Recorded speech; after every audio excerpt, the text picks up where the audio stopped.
구름 속에서 무엇을 봅니까? 요한계시록 1장 7절. 구름이 뜻하는 것. 구름은 하나님의 통치에 반항하는 듯한 우리 개인 생활에 안팎에서 일어나는 슬픔, 고통, 궁핍의 상황들입니다. 하나님과 관련된 구름을 통해 우리는 믿음의 길을 배웁니다. 하나님께서는 구름 없이는 우리에게 가까이 오실 수 없습니다. 그분은 청명하게 비치는 가운데 오지 않으십니다. 하나님은 우리에게 구름을 주시는 것이 아니라 구름을 통해 단순하고 명확하게 다가오십니다. 챔버스는 이 구름의 시간이 다른 사람들과의 관계의 그림자가 되며 하나님과의 관계가 더욱 선명해질 때까지 구름은 계속해서 찾아올 것이라고 말합니다. 문득 이런 의문이 듭니다. 하나님과의 관계가 친밀하면 우리에게 고통과 슬픔, 사별과 같은 아픔이 찾아오지 않는다는 말인가요? 구름이 더 이상 하나님과 우리의 관계에 문제가 되지 않는 때가 오면 그 구름은 더 이상 우리 인생의 구름이 아니겠죠. 우리가 오늘 물어야 하는 것은 지금 하나님과 우리 사이의 관계가 어떠하냐는 것입니다. 하나님을 알게 됨. 새로운 관계는 새로운 관점을 가졌을 때 가능합니다.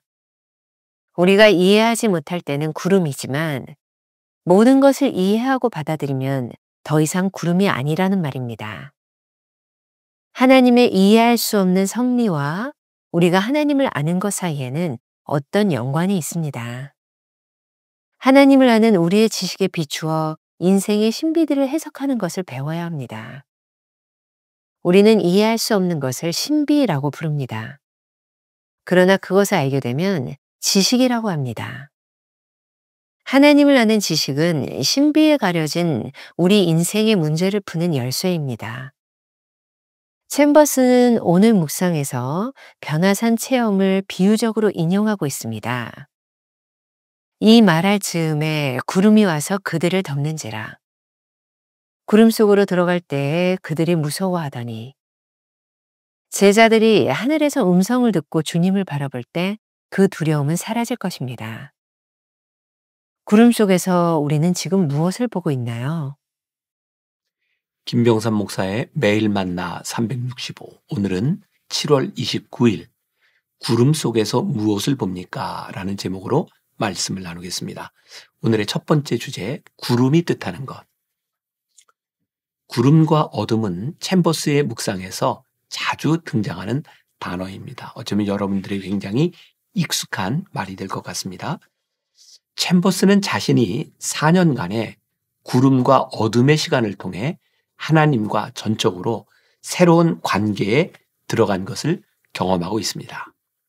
오늘 요한계시록 1장 7절 말씀 볼지어다. 그가 구름을 타고 오시리라는 말씀을 통해 구름은 하나님과 관련된 단어라는 것을 알 수 있습니다. 챔버스의 말입니다. 구름은 하나님의 통치에 반항하는 듯한 우리 개인 생활의 안팎에서 일어나는 슬픔, 고통, 궁핍의 상황들입니다. 하나님과 관련된 구름을 통해 우리는 믿음의 길을 배웁니다. 이렇게 힘들고 아픈 구름들 가운데 하나님이 계시다는 것은 무슨 의미일까요? 만일 슬픔과 사별, 고통이 하나님과 함께 오는 구름이라면 그 구름을 보는 우리의 관점이 새로워져야 하지 않겠습니까? 챔버스는 완전히 새로운 신앙적 관점을 우리들에게 제시하고 있습니다. 하나님께서는 구름 없이는 우리에게 가까이 오실 수 없습니다. 그분은 청명하게 비치는 가운데 오지 않으십니다. 그렇다면 하나님께서 우리를 가르치시기 위해 이런 구름을 보내시는 것일까요? 아닙니다. 고통은 하나님께서 주시는 것이 아닙니다. 주님께서는 이러한 구름을 우리에게 보내셔서 우리가 지금까지 배워서 알고 있었던 지식들을 버리기 원하십니다. 이것은 아주 중요한 신앙 고백입니다. 하나님은 우리에게 구름을 주시는 것이 아니라 구름을 통해 단순하고 명확하게 다가오십니다. 구름을 통해. 우리는 구름 속에서 하나님과 친밀한 관계를 맺습니다. 챔버스는 이 구름의 시간이 다른 사람들과의 관계의 그림자가 되며 하나님과의 관계가 더욱 선명해질 때까지 구름은 계속해서 찾아올 것이라고 말합니다. 자, 여기서 아주 흥미롭습니다. 문득 이런 의문이 듭니다. 하나님과의 관계가 친밀하면 우리에게 고통과 슬픔, 사별과 같은 아픔이 찾아오지 않는다는 말일까요? 저는 이 부분을 이렇게 이해합니다. 구름이 더 이상 하나님과 우리 관계에 문제가 되지 않을 때가 오면 그 구름은 더 이상 우리의 인생의 구름이 아니겠죠.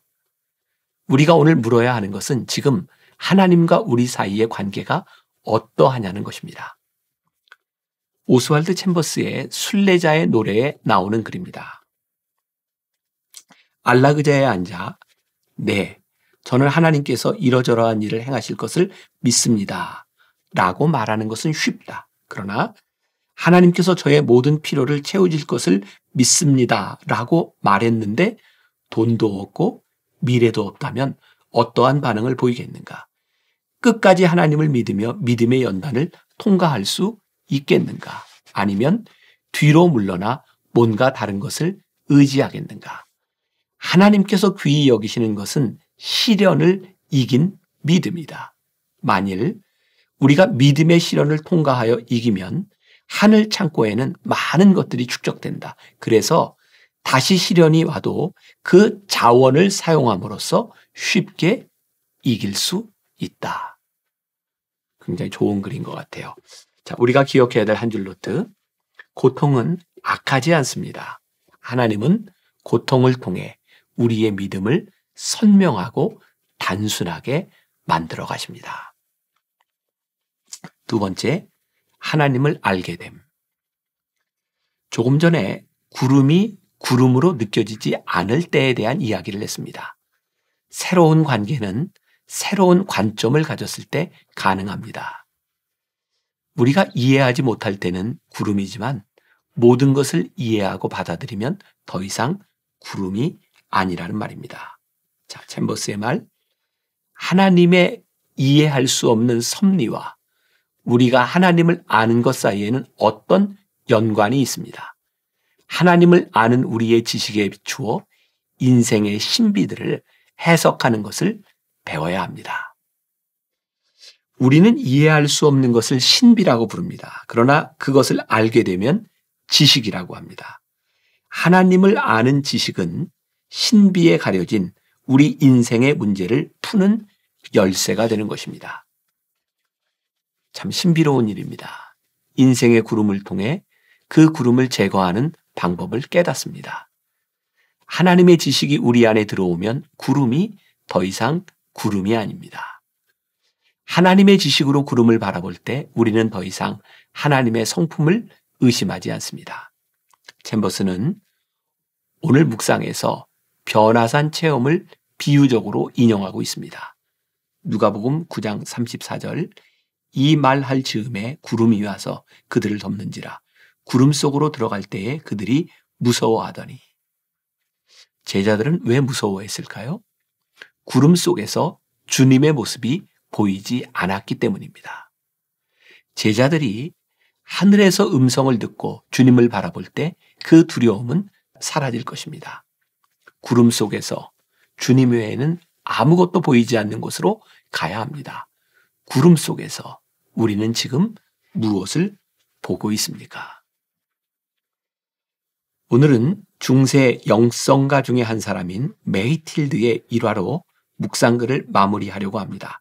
아마 오늘 묵상 전체를 잘 이해하도록 설명해주는 그런 이야기일 것 같습니다.